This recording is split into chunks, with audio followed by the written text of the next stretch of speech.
Kitab Surah Gamma, 25 kaedah mendapat makrifat. Sesi 6, bahagian 2 daripada 7 dalam rancangan antara guru dengan anak murid. Diberikan dalam bahasa Inggeris pada 8 hari bulan April 2019 di Sihu, Taiwan, juga dikenali sebagai Formosa.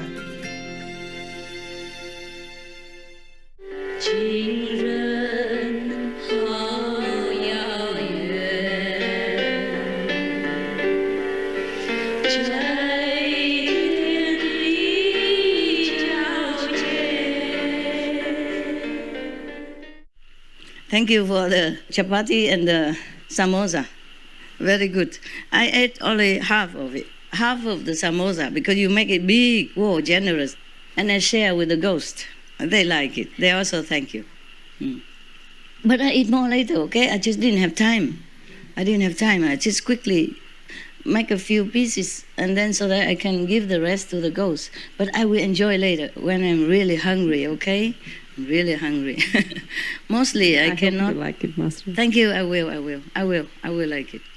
Long time no see. How not like? Okay. Yes. And also the curry you made us. The chickpeas curry. Who Yes, made? Master. Oh, Yes. yeah. I combined it with the samosa. Tastes delicious. Okay, but I didn't have time. I have to correct many paperworks. Yeah, before I came down. See, and then I have to correct myself also. Master, you're looking so beautiful. And wrapped up, look decent. Yeah. So it takes some time, so I can't afford to always eat. I eat really when I'm hungry. I'm sorry to tell the Buddha that I broke this precept that afternoon time you cannot eat, but I have no other time. In the morning when I wake up, when I'm out of meditation, you don't feel hungry. And then many works waiting, or dogs, or dogs, or humans and stuff. And then working, time pressure. I can't just... Sometimes I eat and work at the same times, but sometimes I cannot because there's no work there. I must do some other work. I cannot bring the chapati here and then work and say, Manchuri, yum, yum. I receive them in the Buddha, yum, yum, yum. It's different work, you see. In my own quarter, I sign document, I correct a script, for example, then I can eat, yeah? Nobody see me. And if I'm yum, yum, nobody hear me, huh? And the paper don't talk back at me, nothing, but here I cannot. It's a different work, so I can't afford to eat then, but I will, okay? I ate already some. They're very good, very good. Thanks for giving me the opportunity to make of course, something. I love your opportunity. I love to give you that opportunity anytime. My pleasure. Yeah, Master, we are here for another week. I'll make something else for you. Another week? Oh, wow, really? Oh, don't tell people, they're envious. Because you can't make it for 1,000, yeah? Yeah, so maybe just for me and some... I share with the staff later. If a lot, I share with them. Yesterday, I came back home and they gave me some noodle and some stinky tofu soup. I couldn't eat a lot. Supposed to be very hungry, and but didn't feel so hungry, yeah. And then so I eat some and I gave to the staff also. It depends on how much, yeah? Some of the, late working staff, yeah, not all of them. Some of them already rest or meditate. All right, now, thanks, Manjushri Bodhisattva, for concentrating all these 25 methods in short poems for us. It's not short, but it's short compared to all the calendars that we had before. He spoke thus in verses to the Buddha. The sea of enlightenment in nature is perfect and clear. As you saw it, yeah? When you meditate, sometimes you see nothing else but brightness and perfection. You feel also. Complete, distinct body is a miraculous source. The same. Miraculous source of body or enlightenment nature is the same. Same thing, expressed in different words. But when basic brightness shone, so that objects appeared With objects' existence, the nature brilliance cease. Okay, so now this is quantum physics. Naturally, there is just brightness. Yeah, that's a Buddha nature or enlightenment nature. And then it's all bright and clear. Normally it's tranquility, tranquil brightness, only light. When it's expanded itself, when it's shine, it is showing off, yeah, then things came into existence. That's what he meant. But then, when all the shyness became the existence, then the brightness ceased, the brilliance ceased. Meaning, once the brightness enter into some form, then you don't see that brilliance outside anymore. I mean, the reality of brightness anymore. Therefore, you see, you have light inside you. It's proved when you meditate, you see it. Oh, maybe not sometimes, yeah, but okay, it's proven, yeah. So inside you, you have light. Otherwise, where do you find it? Huh? It's not from the light, you close your eyes. It's not from the ear, you don't listen to by your ears. So when you meditate, you see the brightness inside. That is a proof that you are originally from this brightness. You are part of or is integrated. You and the brightness are the same. Therefore, sometimes you meditate well, to some of you, you see just brightness, bright light, nothing else. Nobody, no you, no me, no world, the whole assembly here also can disappear into brightness. Yeah, all right. So Manjushri already realized this truth. So he told like that. Say he talked to the Buddha, but because Buddha asked, but doesn't mean Buddha doesn't know. Buddha is tired, he take a rest, I think. Let everybody talk. And then the Manjushri said that. So now, because of that, suddenly there's no brightness anywhere, and it caused confusion. Now see, so he said, confusion and falseness bring about emptiness. Relying on emptiness, time and space take form. This is quantum, Big Bang. When the real energy exploded, then there's a chaos all over, chaotic rearrangement or readjustment or adjusting and all that. And falseness, because there's no brilliance shining anymore around. And then bring about emptiness. It could be like a darkness also, in the confusion and falseness. If you are not a Buddha anymore, if you're not in the Buddha's state of mind, if all beings has become confused, therefore there's emptiness that arises from that confusion and a wrong concept. And relying on emptiness, time and space take form. See, originally there's no time, no space. So just like when you meditate or when you're happy, time passes so quick. There's not actually this time at all. Time is just relative terms, but we're so used to it.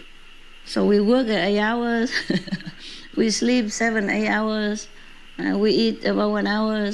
Everything we count like, an hour, time and this. And then because of the emptiness, time and space are born. Thought settles. The thought of being settle. Making countries and land. What knows and feels becomes living beings. After the movement of the energy, whatever can discriminate become thoughts. And after the thoughts are born, it's settled. Yeah? It's settled here and there. And manifests into countries and lands. So all things born from thoughts. It's not an ordinary thought. It's probably thoughts from one of the creative source, okay? From one of the creative energy. It's saying thoughts, but it could be like just movement of energy. Understand the collision of energy, the resettlement of position in the universe after the shining forth of the original brightness or brilliance, okay? I mean, after the explosion. The scientists call it Big Bang then. All right. And after that, whatever energy that still can move and can interact with each other become like a thought. Just like energy, it can move things. So we can call that is a thought or thinking. Because thought is not like we're thinking in our mind now, but it's something higher, from the energy interaction with each other. Are born mountains and countries and lands. What knows and feels become living beings. Whatever has not become countries or lands or mountain, which has feeling, which has some recognition of some kind, become living beings. Like, okay, the big explosion, and then here one piece become a country, another energy settle into mountains, other energy settle into lands, flat lands, and some other energy settle into some kind of just whatever settle, that energy settle into some form of movement which knows and which feels. Because sentient beings, you see, that's why sentient beings, we are one of those sentient beings that is born from this energy, brilliance energy that settle in different places. When it settle into this form, we become a sentient beings. The one that can know and feel becomes sentient being. The one that cannot recognize, meaning like the mountain, okay? It might know something, but different. Not the knowing of the physical existence. The mountain might know some other thing that we don't know, okay? But they don't know the taste of the bread that you eat. They don't feel the emotion of romantic love that you do, okay? Whoever can know many things from the physical existence and can feel from the interaction with others around, other living, moving beings, these are living beings. If you you can feel, then you are counted as sentient or living being, all right? The emptiness created within great enlightenment is like a single bubble in all the sea. Lands like fine dust motes, subject to outflows, all come forth out of empty space. Within this emptiness, after all the confusion and chaos, after the explosion, then confusion, and then arise the emptiness. The emptiness is still within the great original enlightenment, the original brilliance, okay? Even though it is have a lot of being in it and different shape and form, but we are still within the enlightenment original, the brightness with the light, anyway. But the emptiness is also created out of enlightenment also. And then the emptiness creates more things. The enlightenment, brightness, the original body nature creates the emptiness, after the chaos. And then the emptiness creates other things. The emptiness is just like a bubble, a single bubble in all the sea. But then the lands that create it are like fine dust motes, subject to outflows, and all come forth out of empty space. They just come from nowhere. Lands and sea originally is like dust, even lands are not really settled yet. They are still very maybe soft and hollows and spongy type, like dust, not set. Actually, the scientists describe them as gas, Those not yet solidify themselves into satellite, into Earth, planet, is just like gas, they say that. It truly is like that. And here he describes it like fine dust motes, like dust. Probably not yet completely solidified. He defined the beginning of the world. He tells us how the world is formed. And they all come out of empty space after this explosion of the divine light.